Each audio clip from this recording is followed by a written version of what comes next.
Avec la baisse des températures, l'accueil des migrants dans l'Eurométropole devient de plus en plus problématique au point que des associations n'hésitent plus à ouvrir des squats dans des lieux désaffectés.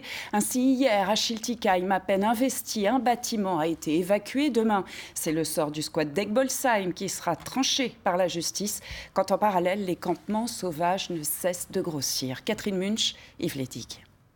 Désormais, le bâtiment de la rue Saint-Junien est gardé par des vigiles 24 heures sur 24.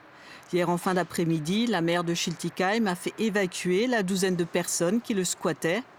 Inoccupé depuis juillet, le bâtiment contiendrait encore des produits dangereux laissés là par une société qui faisait des recherches dans le domaine de la chimie. En termes de sécurité, je ne pouvais pas me permettre de laisser les squatteurs dans ce bâtiment pour vraiment clairement des questions de sécurité.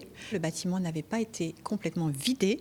Il faut que Kritz Matériaux le vide maintenant. Ça a été prévu cet été. Ça n'avait pas pu se faire puisqu'ils ont fermé le 1er juillet. Ça va être fait prochainement. Cette fois, un service financé par l'État a relogé ces personnes. À l'avenir, la maire se dit prête à mettre en place une convention d'hébergement pour les précaires, mais dans un cadre structuré. Elle attend les propositions des associations de sa commune. Ce squat est loin d'être le seul sur Strasbourg et environ. Ici, nous sommes à Egbolsheim, dans d'anciens bureaux de la zone commerciale.